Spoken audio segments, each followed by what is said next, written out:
Okay. So we're going to open prayer, which we usually do because we thought God we could not be alive as survivors. So we're going to pray and invite the presence of God to come in, and then we're going to have Melissa Medford to pray for us. So we say welcome again. Make yourself comfortable, and just feel comfortable because we're all here to have fun. Okay, good morning, everyone. Good morning. Oh, that was great on the first try. Awesome. Well, it's a pleasure to be here. I'm honored to be here. You all look lovely. My name is Vonecia. I am a writer, photographer. I just love, encouraging people through, the communication and storytelling. And I'm also the current Miss Black New York USA. So, it's an honor to, thank you. It's an honor to just be more involved in the community. I'm actually originally from Florida, and I've been in New York for about 3.5 years, so it's like home now. So thank you. We're going to have a great time. Just welcome them up. Good morning, I'm Officer Hanson from the 71st Precinct. Good morning. That's my partner, Officer Wilson. Good morning. We work in domestic violence at the 71st Precinct. I've been in the unit just under a year. I've been at the precinct about 4. Basically, we deal with victims of domestic violence, anything ranging from verbal disputes all the way up to, assaults, things like that. Usually we go knock on everyone's door during the day. We do visits and we just make sure that the victims are okay. And we usually hand them these brochures that we give out. There's just all types of tips about, we have one for elder abuse, anyone over the age of 60. This in particular one talks about preparation, which I agree with. I couldn't agree more. It talks about having a bag, like an escape bag almost, with a change of clothes, spare car keys, a copy of your order of protection, address books, because you don't want to get stuck on your heels. Sometimes it's too late. So if you see the problem starting to escalate, it's good to have an escape route so that you're not stuck on your heels. So I guess what a new topic is now is stalking. Like, a lot of people think that stalking is not a law. It is a law. It is a crime. But it just takes reporting and documentation. It talks about documenting all the incidents. If you're getting unwanted gifts, the person showing up, they're calling you, texting you, popping up, but you have to report it at least 2 times. Once you document it, the person can be arrested for it. And I don't think a lot of people know that. They just, I think, kind of accept it and take it, like they show up at their job, at the daycare, and you don't want them there. Texting, like I said, calling, emails, just any form of communication that you don't want, and the person's there, you just have to report it. Like I said, some people don't want the person arrested, that's fine, but they said to just document it, so in the future, you have proof. They also do take the elderly abuse very serious. So if you know someone being abused by their children, even for money, things like that, we have pamphlets here. You guys can take a look at it with information about the elder abuse unit.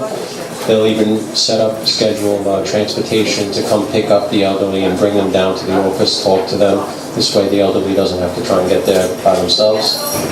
It's anyone over the age of 60. So.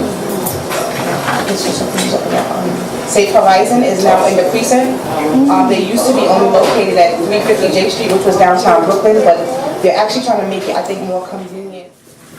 Can we all welcome Jocelyn, please? Thank you. I'm always happy to engage with Ms. Benjamin and this community. So thank you for having me. But I'm with the Mayor's Office to combat domestic violence. And I work at the Brooklyn Family Justice Center. Has anybody ever heard of the Brooklyn Family Justice Center? Yeah. All right, so we are a walk-in center for victims of intimate partner violence, elder abuse, and sex trafficking. So we work very closely with the District Attorney's Office and our NYPD friends to assist people in providing social services at that point that somebody wishes to receive help either in their relationship or receive help to leave their relationship. And I think that last case example that we were talking about, the woman who's called the police multiple times and has had a sort of back and forth unhealthy relationship, it sounds like, with this gentleman. I think that that's a really good point where you as community members, if you're seeing something like that go on, think this might be a great time to send you to a place like the Family Justice Center, because our philosophy, our perspective is that we work from where the client is, right? And oftentimes, folks who have been in a domestic violence relationship, it takes, on average, about 7 times for somebody to actually leave that relationship. And so what we like to do is to think about where the person is, what all of the different challenges are, right? Because of course there are risks to being in the relationship, right? There's risks of being hurt, there's risks of being potentially killed, but then there are also risks that people face when they leave the relationship, right? What happens to the money if they were depending on the other person? What happens to the children? What happens to my home? I've never been homeless before. What do I do? And so that's really where we can kind of come in and sit and think about all of these different risk factors and come up with a plan for safety. All right, so now we're going to have spoken word by Miss Judy Castro. All right, everyone welcome her up, please. Though it's been 30-some years, I still carry the scars. I thank God that it has come a long way, because I've known a few of my sisters on the way that they didn't make it this far. They're gone. You know, so I thank God that He was able, that He loved me enough to get me out. Amen. So when man said no, when He closed the doors and said your 30 days is up, God gave me another plan. Amen. So today I stand before you that God set me free. Amen. And I minister to young women who are in this dark place today, that God will set them free as He did for me, and He let them go back. As the young lady was explaining, it's a maze of things that we have to go through to get out. But when man says no, God says yes. Amen. So the name of it is He Hit Me. What goes on behind these doors, I just cannot tell. I just whispered to myself, He hit me before I fell.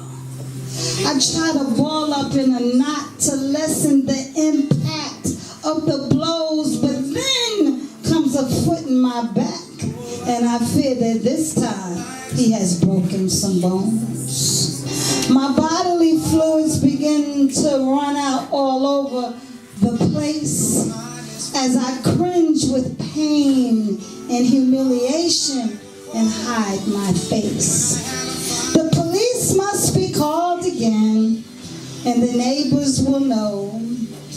I can't tell them that he hit me, for if I do, when they let him go, he'll be mad and he'll come home and hit me some more. So, that's the sad part. The good part is, I'm still here. No matter what the enemy tried to throw my way, I'm still here. You all are still here. Every day that God allows you to wake up and breathe, you have another opportunity to forgive, to see things a different way. We don't have time to give other people power over our lives.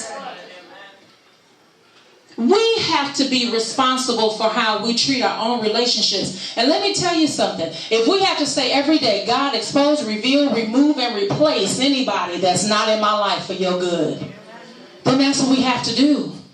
Because, see, sometimes people are there for a season or for